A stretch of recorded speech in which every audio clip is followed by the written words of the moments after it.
everybody. Back with another live video podcast for you. We're just working out some kinks here on the streaming platform, but I have Alyse Liebowitz with me. She's a landlording expert. I've known her for a really long time, and I'm happy to have her on here. Before we hopped on the call just the other week, we were going through a lot of stories, a lot of war stories about landlording. So what we want to do is share with you today some nuggets about the do's and don'ts of landlording. So go ahead, you don't want to miss this. And with that being said, we're going to go ahead. This looks like a little bit of a manual thing that I have to switch back and forth. I guess it doesn't have the split screen, but we're going to roll with it, right? This is real life, raw, and we're just going to bump along. So Alyse, great to see you. It's been a while. I appreciate you being on. Let me just kill the heater noise there.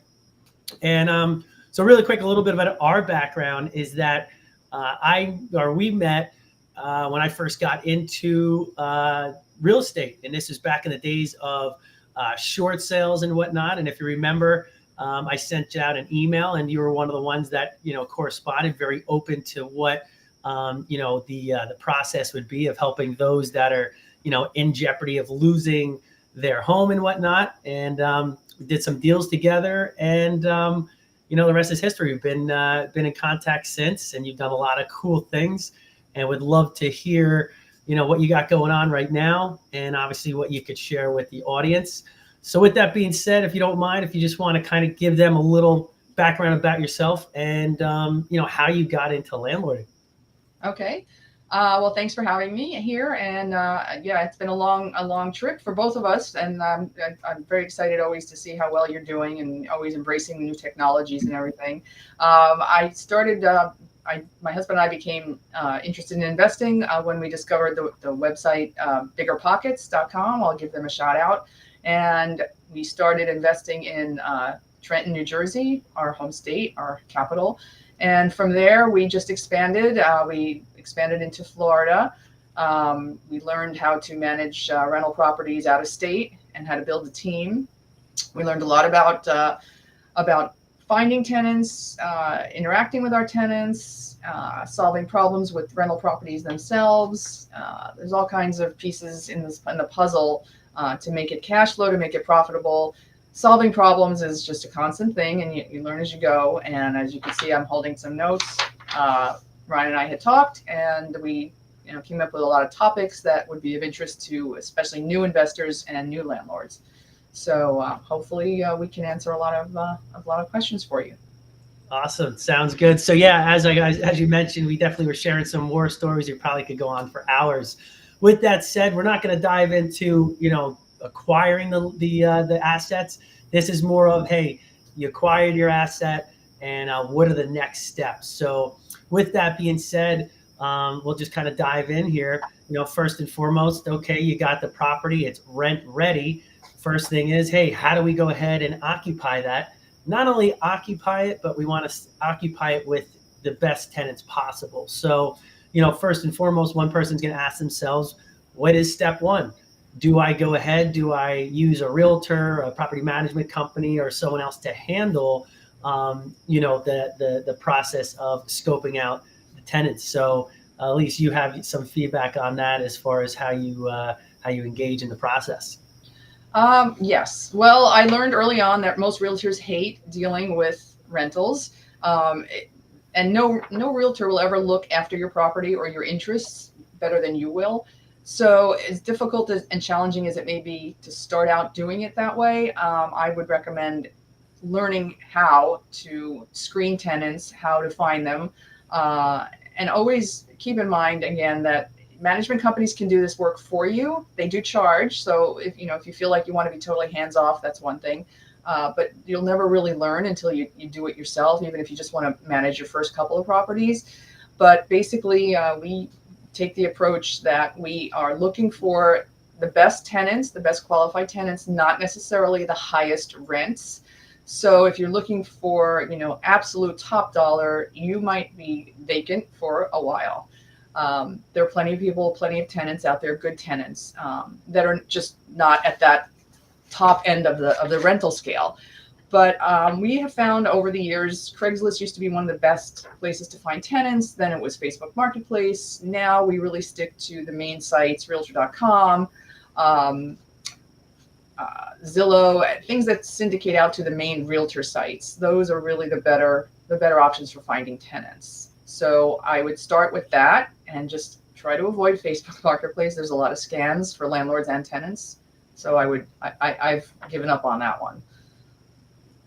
So it's interesting you say not to do Facebook Marketplace. I've actually marketed a lot on there. I'd have to check to see where the previous renters that I rented to, if I actually extracted any.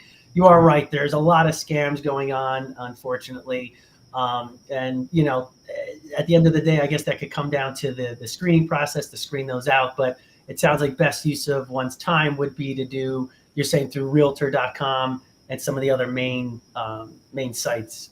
Trulia and Zillow. Facebook Marketplace used to be great when it first started. I got a lot of tenants that way as well. Unfortunately, it's just become flooded with scammers, and people are very angry on Facebook Marketplace. And if they contact you from there, they tend to have a more defensive attitude, and it's understandable. They've been scammed, so their behavior is a little different, and it's just not quite where we want to look. Most people are also wanting to find more, established sites to search for their next home. So I think Facebook Marketplace is just for rentals for me at this point, having done, pretty much every kind of rental, resource over 15 years for rentals in 2 states. We've moved away from Facebook Marketplace, but if it works for other parts of real estate, then that's great. Right. Okay. I mean, it could always be another asset to like just market and get outreach. Obviously, I mean, do you also post on your personal profile? Because that, you may have a better connection with your friends and followers, and therefore maybe the referrals that come through, you're hoping are a little more vetted per se. Is that something that you consider, or you just steer away from Facebook altogether? I do post on my personal page. The very first thing I would do, and I would tell anybody to do, if you already have a tenant anywhere, and if they're a good tenant, you ask them, do you have any friends? Do you know anybody that's looking for something in this area? Start there, offer them a little referral fee, which I do. It has worked out very well for one particular property. We've had tenants that worked for the same very large company. When one set of tenants moved out, they moved on. They referred another set of tenants who have been excellent long-term tenants. So I would start with the tenants that you already have. If you have them, ask them who, if they know anybody. Because usually, the same kinds of people have the same kinds of friends who would be the same kinds of tenants. Okay, interesting. That's one that I probably haven't utilized too much, is trying to leverage your existing renters. That's a good little tidbit there. All right. So once you have, this marketed out, if you're doing so properly, obviously you're going to get a lot of requests. That takes us to the next part, and that's pre-screening, right? What does that process look like? Give me a little information as far as, what you're going to ask, and, pretty much from start to finish. Well, pre-screening is absolutely critical. I really feel that pre-screening will resolve or prevent 90% of your problems. So basically what that means is I don't even show our properties until I've spoken to the tenant on the phone first. And most people, unfortunately, usually we don't get more than 5 minutes into the conversation when it's clear that they would not be a good fit. So the first things I ask, why are you moving?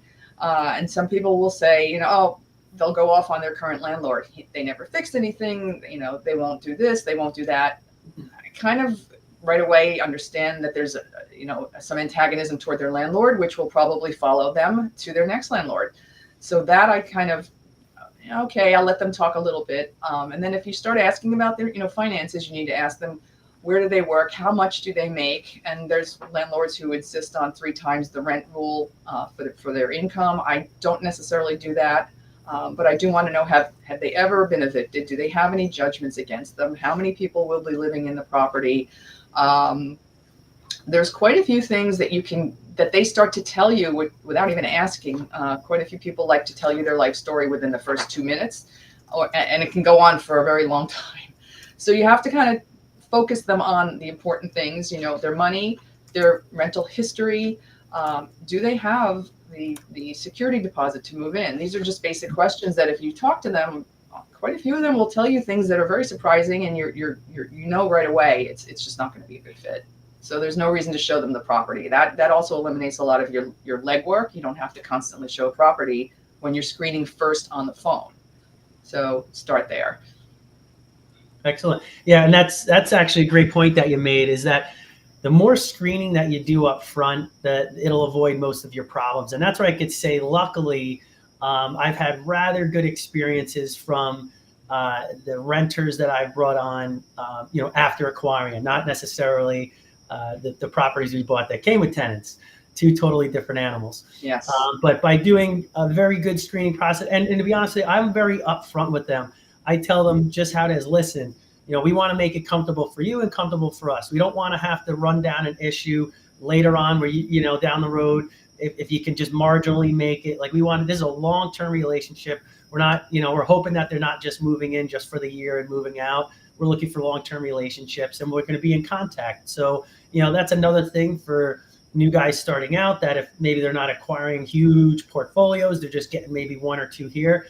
You're going to have a lot more of that, especially if you're self-managing, you don't have a property manager, that more personal contact. And I try to keep it as such. It's not just a cold kind of thing, like, hey, they're people as well. You want to be understanding, but at the end of the day, it is business. So we have to make sure that we're a good fit for each other. And, another thing that we talked, obviously, prior to hopping on, was the screening of the tenants when you talk to the previous landlord as opposed to the previous landlord. Now, we had a little bit of differences of view on that, which obviously you've had good experience talking with their current landlord, or soon to be previous landlord. I was always taught, hey, if it's an unscrupulous landlord and they're going to want to get this non-paying, let's say a terrible tenant out, they'll tell you lies in the whole nine just to get them out. I always figured, or was told, hey, go to not the current landlord, the one prior to that, because they have nothing to gain by lying and whatnot. They're going to give you exactly how it is. But you said you've had actually different experience, and actually quite good experience by talking to the current landlords. I have, and occasionally, if somebody has lived somewhere previously for a short time, then I will want to talk to the previous landlord. So making sure that they are the previous landlords is another whole point. But I haven't felt that previous landlords have withheld information. I've had several landlords tell me honestly that they did have a problem with a certain tenant, but the problem was somewhat resolved, or their story at least matched the tenant's story. So I do like to hear what they have to say, and I don't think I've had any landlord paint any super rosy picture about a tenant that left. It's generally the tenant's, the job changed, the tenant had to move, the tenant's family situation changed. It usually wasn't anything bad, because the first thing I ask a tenant, have you ever been evicted? Do you have any judgments against you? If they say yes or no, then I kind of know where to go from there. But I don't mind talking to previous landlords as well. If it's within a certain time frame. If it was a previous landlord from 5 years ago, 10 years ago, I don't know that I'm going to get a lot from that previous landlord, just the one before. And often there are a lot of corporate tenants who live in apartment complexes, and you have to go through the management company, and they'll never tell you anything specific. All they'll tell you that they're allowed to tell you, the tenant left owing some money, or the tenant, the basic question you can ask any landlord that they will answer is, would you rent to this tenant again? That way they can either say yes or no without getting into any details that might get them in trouble, or say anything that they don't want to say. But if you ask them, would you rent to this tenant again? And they say no explanation, just no, I wouldn't, then you already know that there's a problem that you want to avoid. Right. Good tidbit there. And I guess, by talking with the current landlord, it doesn't hurt. The more information you have, they'll tell you if they're lying to you, it's probably not going to line up with what the tenant's telling you, and there's some discrepancy there. So there is obviously benefits to doing so. Okay, once you have, let's say you screen your handful or however many, and you have, half a dozen or a dozen potential showings, how do you handle that aspect? Well, there's never that many because, like I said, when I screen a tenant thoroughly, we've had occasions when the rental market was really going crazy. We've had hundreds and hundreds of responses, at which I personally acknowledge and try to weed through. So the most we will get would be maybe 3 to 5 qualified people to see the property. And at that point, I schedule with I do have a realtor in 2 or 3 areas in Florida, and the realtor will show the property for me. I schedule everybody, to come at the same time, because what's going to happen, there's going to be a no-show for sure. And if there are 2 people that show up, or 3, someone's going to be late. And I don't want the realtor sitting there for hours waiting. I have a specific set time for them to be there to show it. And I tell the tenant, the potential tenant, we're showing the property from 12 to 2 or, 12 to 1, or, whatever it is. And there's really not a crowd that show. There used to be crowds crowds, maybe 6 people. But again, when you pre-screen, you really whittle down the number of people that are going to be there. And I try to avoid having my realtor go back and forth, today, tomorrow, this afternoon, this morning. I try to keep it condensed to an hour or 2 on one day, and everybody comes that day. You're spot on with that. As a matter of fact, plenty of times where, I may have just scheduled, you try to do it in blocks to maximize obviously your time and whatnot, especially if the rental is far away. The first one I've required is up in Hardyston. It's about a 40-minute drive. And there's been times, okay, I'll meet you there, and they completely blow you off. No text messages, no nothing. So I have a good point. Don't mean to interrupt, but before I forget about that, yeah. I learned this also from, a long distance rental from Trenton, from where we live now, when we were showing them. Always make the tenant call you 30 minutes or however long it would take you or your realtor to get there. Make them call to confirm on the day of, within a half an hour or whatever time, prior to having your realtor or you go there. If they don't call to confirm, they're not coming. So there's no reason for you to go. And I don't give out the address as well. The specific address, I don't give that out until they call to confirm, because then I know they're really coming. Ah, okay. Interesting. So, well, interesting enough, when I'm marketing out the properties, it usually has the address and all that. So they usually have it up, or they're doing drive-bys and all that. But that's one where I slipped up and could have saved me a bunch of time. And believe it or not, even when you have these time blocks, yeah, I'll be there. And then, I could have 6 people lined up, and truth be told, 2 or 3 may actually show up. Now, with that being said, that also tells me, with the exception of some extraordinary circumstances or whatnot, they've kind of screened out themselves during that process, to be honest. Self-elimination, yes. You're right. So it worked in that regard. But okay, so let's say you got your select few, you meet them at the property. Tell us what that process is like. Well, usually I'm not doing that part anymore because our rentals are all out of state. But when my realtors go, they pretty much, is the person friendly? Did they show up with the same people that they said they would if it's them? Did they bring 6 people with them? Did they bring, a very large dog with them? Were they on time? Were they interested? Did they ask like specific questions? Some people really will just come in, they'll walk around and they'll just say thank you and leave. And in Trent rental, we had somebody do that. And unfortunately, shortly after that, the copper pipes were missing. So in certain areas, you kind of have to understand that people are going to come and scope out the house for maybe a reason other than renting. But basically, if they're really interested, they come with their own list of questions. They want to know, they have a tape measure. They want to know if their furniture is going to fit. You can generally tell when someone really is, interested and wants to put the time in to apply and ask questions. That's correct. And I don't know if you noticed, this is somewhat similar to like when selling a house. If someone comes in and are over complimentary, this is great, this is perfect for that, and they're not really kind of little, well, this may work, and what about, I don't know, this looks good, but I tend to feel that they've kind of, maybe they're not really interested, they want to offend or whatever, but I feel like someone who's looking at it with a keen eye tend to be more serious, to take the next step. So obviously not everyone who looks at the property is going to be ready to move forward. For, I don't know, maybe for better or for worse, a lot of times when people see my properties, they're like, oh, this looks a lot better than when the photos and whatnot. So usually a little surprised. Maybe we lose some people on the front end, but nonetheless, when they're interested, I usually get, their email. I send them to mysmartmove.com, which handles all the screening, send me back a report. You do something a little different. I think you do the ATS. Why don't you tell us, person leaves, they say Alyse, so they tell your realtor, I'm interested in moving forward. What are the next steps?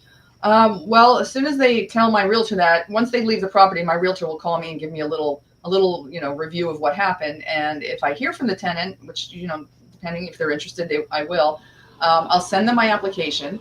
And the application itself is another pre-screening tool. I don't charge for my applications because quite a few of them don't actually ever go anywhere. If I do approve the application, I go through every single thing they put down. I verify every single thing, their employer, their previous landlord, if they tell me that they have no criminal history, that's wonderful, but I go on the free websites for the county. I check the court records first. If I feel that they're a good candidate and they've been upfront and everything checks out on their application, I then send them a link to ATS, American Tenant Screening, and they pay for that background. It's a full-on, it's national, not multinational, it's just national background check, address verification, and eviction report. And that is, I think, $29 at this point. And they pay it directly to ATS. I don't have to take their credit card. I don't have to do anything with that. I get a copy of the report, so do they. And if that checks out, then they're fine. I would approve them with their application and with their background check. So there's 2 steps, but I like to be a little more hands-on. And it's okay because there's not that many people. There's really not that many tenants that get to that point anyway. So I'd rather know what's on their application and talk to them and then send them to the next step. Correct. It's funny you said about charging. I've heard about that where landlords get charged per application. Some almost get $50 per application. Yeah, and it kind of gives us a bad. I mean, hey, listen, if there's a lot of processing and all that, maybe a minor whatever. But I don't. I always just say whatever it is, it is. They just send me the report, and then we go from there. So okay, they go through. They meet your criteria. They fill out the ATS, and they're approved, right? What would be the next steps, right? They want to move in, from handing over to the keys, and from them kind of making the transition.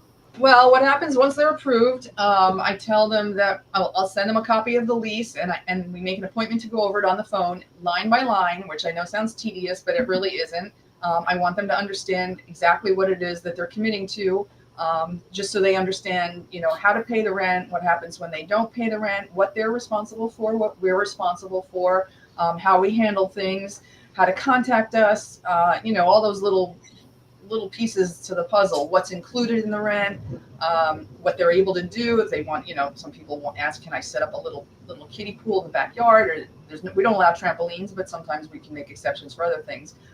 So we go over the lease line by line, and if they have any questions or any reservations, that's the time where they can say, you know what, I don't know if I'm going to be able to commit to this, because some tenants expect that there's going to be a lengthy grace period, or that there aren't late fees, or that you don't ask, enforce the late fees. It just really depends. But if we get through it, which usually we do, because by then everyone feels a little bit committed, we get through the lease, we'll DocuSign the lease. At that point, they need to meet with my realtor and provide the security deposit in full, money order, which is all money order, and we do take Zelle or Venmo. But we never have taken personal checks. I know that there are some tenants that still do that, and checks can be fine if you want to.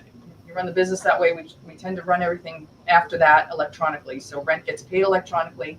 But the security deposit is payable with a money order. I want that physical money order, and they meet with my realtor. The realtor does the walkthrough. They have the money order. They know it's going to clear.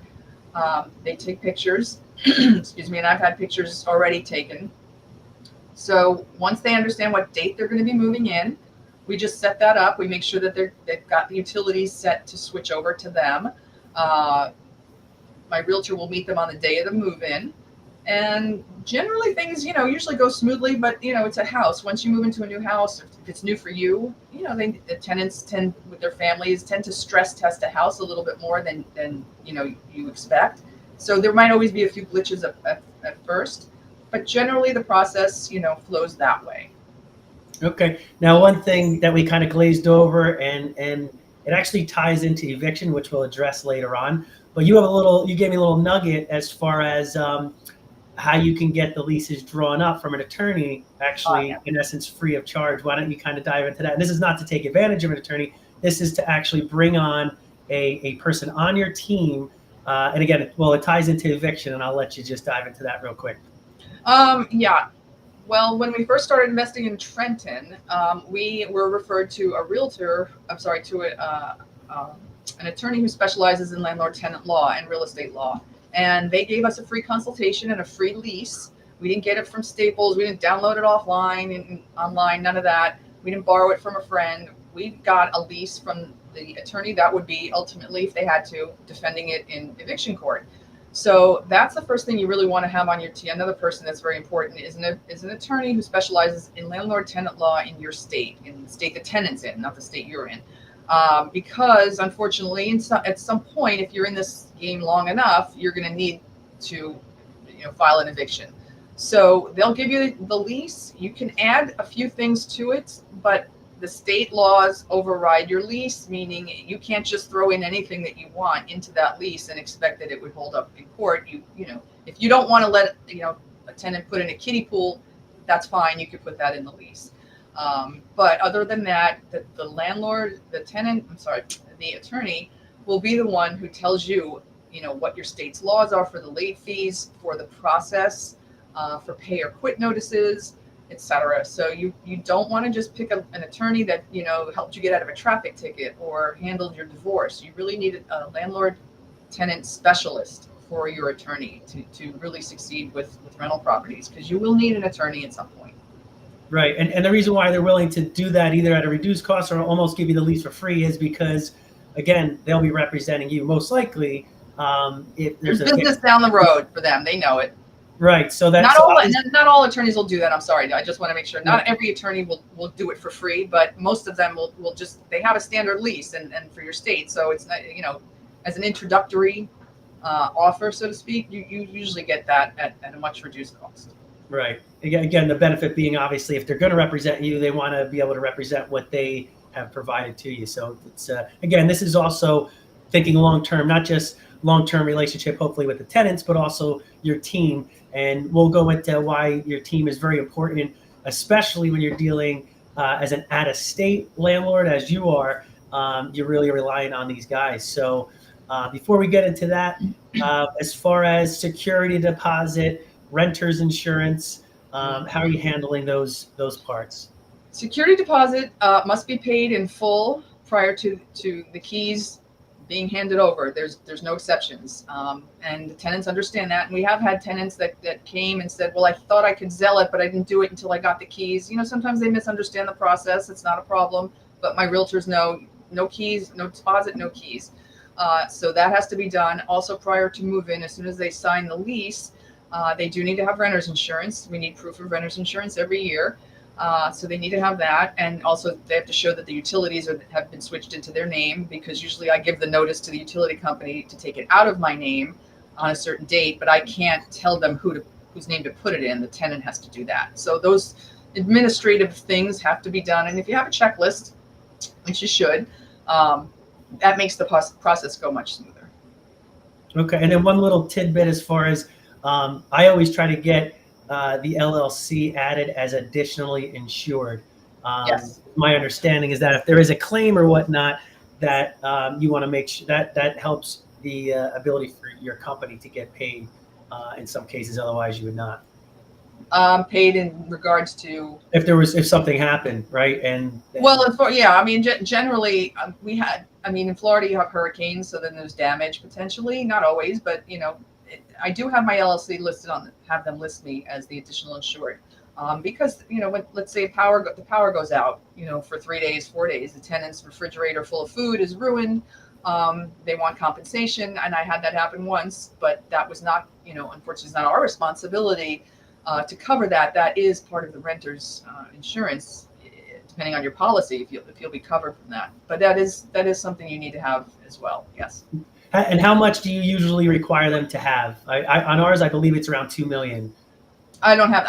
Basically, we leave it up to them, because our property is covered by our own insurance. Their property, it's rare that they would have anything like that amount of personal property. But we tell them, anything if a hurricane rips off the roof and all your furniture and clothing and every personal item gets sucked up into the sky, you want to make sure you're covered for that, because that's not going to come out of our claim for our owner, our property insurance. Right. Okay. So let's go ahead. Let's just kind of shift gears a little bit. Again, being that you're now an out-of-state landlord, you start off in Trenton. Now most of your rentals, if not all, are in Florida. Okay. So that obviously poses some of the challenges. Not necessarily recommended for those first starting out. Not that it's an impossible scenario, but let's just kind of go into a little bit as far as the team that you need when being working remotely. Well, what you need on your team, first of all, is a good handyman, contractor, somebody to handle repairs. In one part of Florida, we have an amazing contractor, and he's become a good personal friend. He shows the properties. He does walkthroughs. He does final walkthroughs. He does all the repairs. So he's critical. And we also have a realtor there, and she can do a few other things. She can also show the property. She will sometimes take the security deposit, the different trades. The contractor or landlord, contractor or handyman will know who your plumbers are, your electricians, people, landscapers, people that can do things that they can't. So it takes time to build a team, but I have found resources through the local realtors. If you don't know anybody at all in a certain area, it is a challenge, but you can find people. Start with the local real estate agent. If you have any contacts in your own area, maybe they can refer you down there or out there, wherever you are. I also, and I will say, I've used Facebook for this kind of thing, because in the different different city groups, if there's enough recommendations for a specific plumber, then I will start researching that plumber online, and then I'll make a call. And, that's how I found a plumber, electrician, and an air conditioning specialist in several areas of Florida. Okay. Now, one of the aspects that we didn't really dive into was the inspections, right? I know you like to do quarterly inspections just to see, make sure that the property's being upkept properly. Who's handling those? Is this the handyman? Obviously, because you're not flying down to Florida every 3-4 months, to my knowledge, and doing them yourself. No, nice, right? Right. Well, yeah, I do go a few times a year, but generally what we do with our handyman in one area, he services all the air conditioning systems quarterly for the tenants, and that's in the lease. We explain, access and when we'll come to do what. So he goes in every 3 months. He cleans out the air conditioning condensate pipe, whatever it's called. And he doesn't walk around like looking into closets or under the bed, but he will be able to see generally what the condition of the unit is. And if there's a problem, he'll let me know. And then in our other areas, we have air conditioning service companies that do the same thing. We have service contracts for every 3 months, come clean out the condensate line, change the filters. The tenants are supposed to do that, and they're shown how to do that, but you can't really expect that they'll remember to do it. And this way, by having some other pair of eyes go and do it, they will give me, again, a little review of what the place looks like. And occasionally someone will say, the place looks, it's dirty. I saw roaches. They're not keeping it up, and then I can have a little conversation with the tenant to remind them, how to take care of the property. But you need other eyes on the property frequently. I mean, long-term tenants, eventually you can get to trust them and know how they live. But at first, for the first year, it's really better to have, another pair of eyes on things every 3 or 4 months, so you can fix what might be going wrong before it gets to the point of no return. That's absolutely accurate. And I mean, I could say from having a variety of rentals, sometimes you'll have one renter and you're like, wow, I don't hear anything from them. No issues, and no harm, no foul. And then you're there for 3-4 years and they move out and I go, oh my God, how did I miss all this? Oh my God. Whereas it's, you have some other renters, and I always encourage them, listen, even if you see a slight drip, give me a call, because that little drip under the sink, after a while, guess what? Then I got to rip out the whole cabinet and it just turns into a disaster. So I encourage them, as much as the little things you don't want to be bothered with, it's better, because again, having a pulse on how the place is, at least you could address any of those issues. You could have the conversations. It's so much better in the long run, as opposed to like, hey, this tenant was excellent, never heard anything.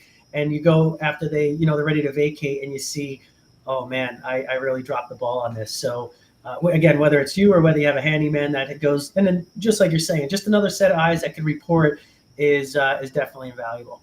Yeah, it's painful when you haven't heard from them. You think, oh, this is great, that no problems, nothing going on. They're just living happily, ever after. But then, I mean, and I would never, and that's the way I thought at first too. Oh, I never hear from them. They're the perfect tenant. But then we had a very serious problem with a great tenant who moved out after 4 years. He lost his job. He and his family had to leave, rather quickly. They hadn't bothered us for anything. They hadn't asked for anything. But when my contractor went there to get the keys to do the final walkthrough, he called me after they left, and he said, I hope you're sitting down, because the things that he told me he was looking at were appalling. And it was thousands and thousands and thousands of dollars in damage that, you're just never going to see again. And, their security deposit didn't cover it. But had we been making more frequent, inspections, we would have seen it sooner. Absolutely. And not only that, it also helps with the turnover. If, let's say, they move out and there's a lot of repairs that are needed, you may not get that done in a couple of days or a week, that you can have someone else move in quickly. It may set you back, almost a month, depending on how bad it is. So that's something that I've learned. Obviously, no one wants a vacant property. You don't want you always have, it's better to have a vacant than a bad tenant. Exactly. But you obviously want to decrease the vacancy period. So luckily, on a lot of the latest rental, turnovers, it's been very smooth transaction. Even having conversations with the new tenants that come in. Hey, listen, I know you got to meet this deadline. Hey, I could get this, and this done. You could start moving in. I just got to address this, while you're here. And that could kind of help, again, decreasing that time period. But staying on top of it. And again, obviously, a lot of these issues most often are going to be avoided by the pre-screening process. Now, with that being said, there's always going to be repairs needed. So, whether it's an older property or it's just, deferred maintenance, or it's just, hey, that's the lifespan of that appliance or whatever it may be. How do you handle repairs? Well, before I forget, I just want to say, as far as having a tenant move in, don't let a tenant rush you for any reason. Because you'll have tenants saying, I have to be out by the end of the month. I have to be out. And you have to wonder, why did they wait this long? So don't take the first tenant that seems desperately to want your property. So I just wanted to say that, because their anxiety about moving can suddenly make you less cautious. So be careful with that. As far as repairs, we have in our lease, we explain, call, text, email between the hours of, 8 a.m. to, 8 p.m. Because that's when we can generally try to address a problem. We can't do anything at 2 o'clock in the morning. So I know a lot of landlords are terrified of getting that call 3 a.m. My toilet's backed up. You can't really do anything if it was your own toilet backed up at that hour. So repairs we address almost immediately, because in Florida, especially for air conditioning, you need to address the problem. You need to address the problem within 24 hours. Repairing the problem you're kind of at the mercy of any air conditioning repair company or any plumbing company or electrician. So as long as you address the problem immediately, and you tell your tenant, I made an appointment as soon as they can get here is Tuesday at 10 a.m., then you've done at least that. We have people that can do almost anything that, for a repair. Basically, it's plumbing, electrical are the biggest problems. If a storm comes and a little piece of a shutter blows off, that can wait. We do take care of it as soon as possible, but the biggies are the, plumbing and electrical. But, we make sure that we have people on call. We know who our team members are. Right. That's a good, tidbit there, is addressing the issue. I mean, again, this comes down to the personal aspect. I think that as long as you're on top of it, and the renter that's there understands that you're not, just pushing them off and delaying what needs to be done, most often they're willing to work with you and make it a reasonable situation. And now, speaking of repairs, this kind of ties in to another aspect, which is Section 8 rentals. You hear both good and bad. Section 8, never late, is the benefit you hear, but then also you hear about some nightmare Section 8 tenants. That aside, what are some of the benefits to and drawbacks to renting to Section 8 renters? Well, our very first tenant was Section 8, so we learned a tremendous amount of what not to do with her. Basically, real quick, she had an $800 voucher, and our house was $1,000 in rent. And she said, "Oh, that's no problem. I'll have my mother and my girlfriend are going to move in, and they'll pay the other $200 on their own." you just need to write them a separate lease, because only Section 8 will only take one lease. Most states only, acknowledge one lease. Well, we knew nothing. She knew everything. She knew way more than we did. So we wrote 2 leases. She moved in, they moved in. Within a month, the mother and girlfriend moved out, and we never saw their $200. So all we got was the $800 voucher from the Section 8 tenant, which she had planned all along, because she was way more savvy than we were. So you have to be very careful with Section 8. Yes, the money will show up. Your property has to pass the inspection first, before they'll allow the tenant to move in. And I don't know what the situation is anymore in New Jersey for that, but at that time, they only had inspections maybe once a month, one day a month. And if they couldn't get to you that day, or if you failed that day, you had to wait another month to get them to come back. So it could be a long start to get the tenant in there. And then once they're in there, any issues that they have, it's very tenant centric, where they don't want tenants being evicted. So basically, the tenant is always in the right unless you can prove without a doubt otherwise, that the tenant has extra people living there, if they're breaking the lease in other ways. Our tenant did quite a few interesting things, but again, we were just told, well, you have to prove it. It's not your word. You need to prove that they're doing this, this, and this. So ultimately, when the lease ended, we ended our tenant relationship, and that was the last Section 8 that we took. Right. It does work really well for other people. It just, our experience was not good, and we just decided that it was easier to find, market rate tenant. And depending on your area, if you're investing in C and D class areas, you may not have any other options. Section 8 is pretty much it. Yeah, I mean, some of the other landlords I've spoken to, have excellent track history with them, and then others not so much. So before we kind of dive into eviction and all that stuff. In some cases, such as my actual second rental that I ever picked up, came with tenants. Now, that's obviously something you try to, I would say, budget for or accommodate accordingly. But it can definitely be a challenge. The rental we just picked up at Seaside, it was a 3-family. All of them were occupied. Most of the renters were okay. The 2 of which vacated, and now we have one that we're running into a little bit of a challenge. So why don't you kind of share a little bit of your experience and a little background on when you're acquiring these properties that potentially have tenants in them already? Well, we've only had one property that we bought. It was through a 1031 exchange, and there was a tenant there, and we were already told that the tenant had a history of late payments, but that she always did pay. She did give us her original application, so we kind of had a little background on her. I had a phone call with her before we closed on the property, explaining how we do things as far as paying the rent, that again, there's no grace period. If the rent isn't paid by this date, we serve the pay or quit. If the pay or quit is not paid with the late fee, the next thing happens, which is the eviction. And she was very friendly and nice and said, oh yeah, I understand, no problem. Well, the first month she was with us, she was late, but only by a day. So we said, all right, we'll let it go this time, but remember what we discussed, we need the rent by this certain date. Okay, no problem. Well, then the rent never came again. We didn't wait long. By the second month, it was literally only the second month, she just didn't pay it. So on the 4th day, I believe, we posted the pay or quit. No rent, no late fees, nothing, no response. 3 business days later, the eviction notice went up, and then she did just respond, but unfortunately, she just didn't have the money. It turned out there was a drug problem, and she spent the money on that. But unfortunately, we agreed that if she decided to vacate before the court date, the eviction would not be a formal eviction. The filing is on her permanent record in the court, that county. But inherited tenants, you really don't have a lot of control. You can talk to them before you close. You can describe what to do, how things get done.